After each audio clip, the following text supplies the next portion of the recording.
It's beer o'clock on Real Ale Craft Beer. Today we have another beer for the Krups, the subcompact.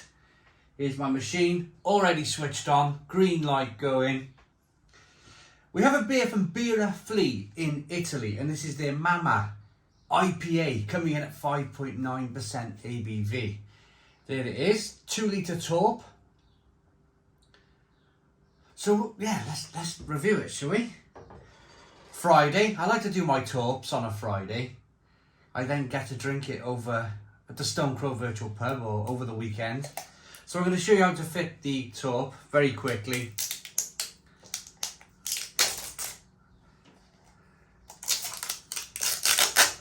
So you take the top off, you have a beer line inside, take your beer line out. And the important thing with the beer line is that it stays with the keg at all times. So once you fit it like this, put it into the top, give it a squeeze down, like so. That's it. It doesn't remove, you recycle it. And the important thing is you get a clean beer line with each torp. And I think that's why this machine is so popular. Because there's no cleaning, there's no chance of infection. The beer lasts 30 days for the 2 litre torp. Absolutely kind of ample time, isn't it? So there's very little that you have to do. There's no cleaning, there's no messing about. You just put the line in, bang, pour your beer, job done. What I will suggest, as I've mentioned earlier, is turn your machine on just for a few minutes. The light will go green. Open your door, remove your tap, grab hold of your beer or your keg, load it in from the back first and then drop it into the machine.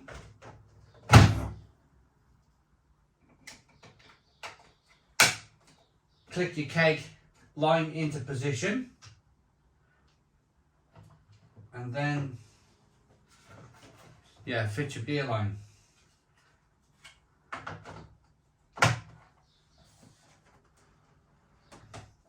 Now, I'm not 100% sure that sometimes the kegs are a little finicky.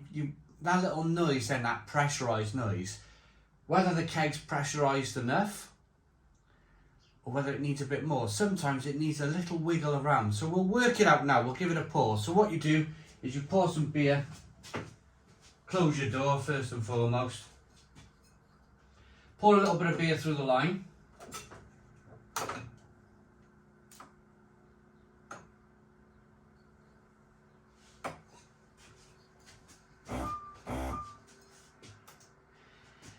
Yeah, it's just, maybe it's okay. Maybe it's okay, but I'm not 100% sure if the keg's pressurised enough or fitted correctly. We'll find out in a moment when we try and pour a proper beer. But it's important to get that first bit of beer through the line. Very important that you do that. I can raise this camera up just a little bit now. There we go. I just put it down so you can see me put the keg in. So you pour some beer through your line. That means when you go to pour a proper beer for yourself, the beer is now through the line. So the beer has got a lot less distance to travel from the start of the keg through the line into your beer glass. So you've got a much better chance of pouring a decent beer. You've also wetted your glass. So here we go then. Straight down, 45 degrees with the beer. With the glass, just get your tap down nice and quick.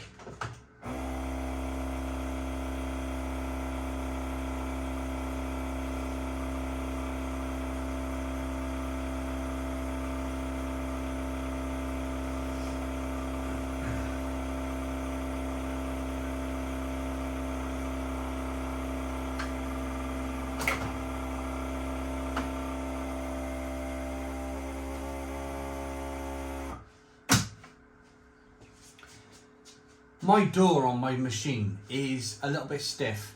So if you notice then, as soon as I realised that the keg was fitted correctly, I just closed the door down properly.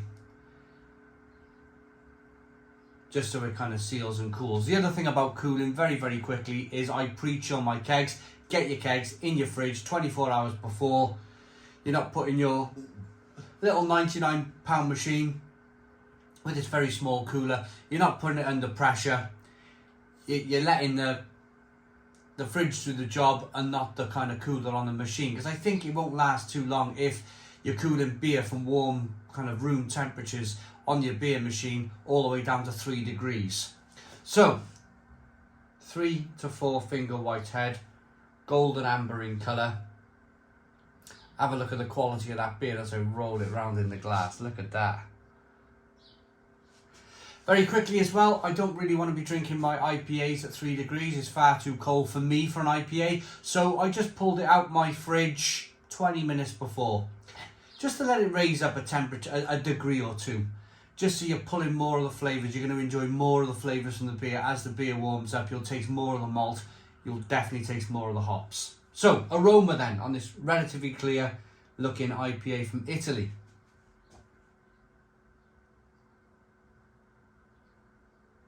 It smells good.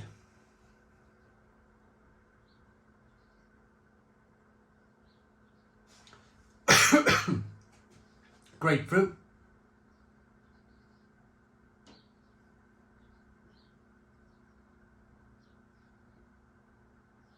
Orange peel, zestiness.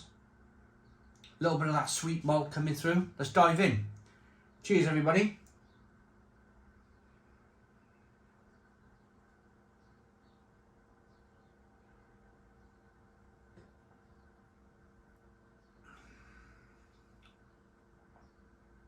Oh, that's fabulous.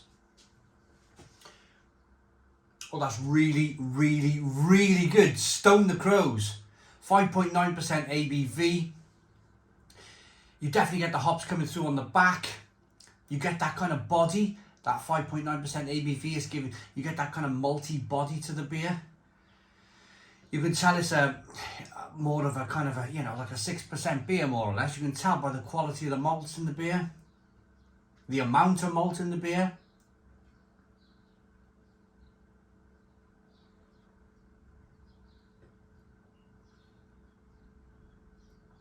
Oh, that's really refreshing.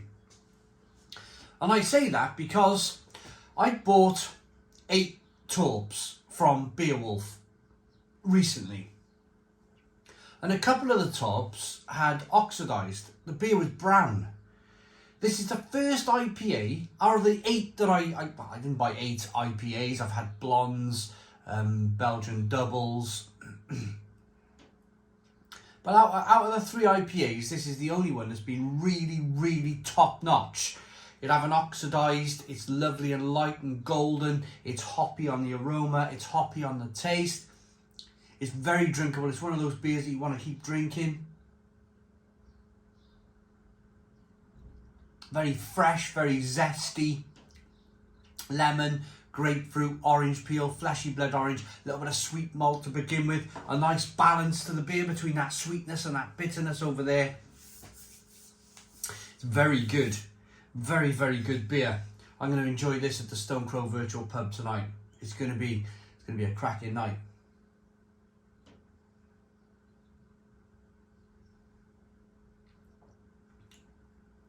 That's tonight on this very YouTube channel at 7 p.m. 7 p.m. tonight. Friday. 7 p.m. Fridays, I should say. Very, very good beer. Cabination pushes the beer on the inside of the mouth, releases more of that flavour. It doesn't take much, does it, to put you kind of like back in love with your little beer machine. I have, in all honesty, I've neglected this machine over the last 2 years. I've not really used it. I've been using my Philips Perfect Draft a lot. Haven't really used my blade a lot. That's going to be my next order. I got one more. I got a 5 points Belgian blonde to review on the Krups, and then I'm going to put another beer order in, and it's going to definitely be for the blade. I don't feel like I'm using my blade enough. It's a marvellous machine. It's my favourite. It's a proper quality machine, that one. I'm really happy with it. Just need to tidy up around here. I've got bedposts. I got a log burner, so I got bedposts that I'm finding out next to skips and other bits of wood. So that's my little wood storage area there for chopping up and chucking it in a log burner. It's a bit of a mess out here. But we're in the middle of winter, or we're coming out of winter. It's very early spring, so I need to kind of like think about getting this bar as tip top as it possibly can. Otherwise, I just won't use it. It'll be covered in wood and muck and all sorts of rubbish, and yeah. But anyway, rating for this lovely IPA.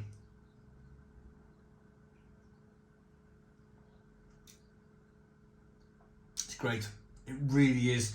It really is a top-notch IPA for the Krups, the subcompact. I like that enough to give it a Stone the Crows 9 out of 10. So 9 out of 10 beer from Real Ale Craft Beer. Please put your comments in the comments box. Subscribe to our daily beer and food reviews. Give us a big fat thumbs up. Boom! Cheers.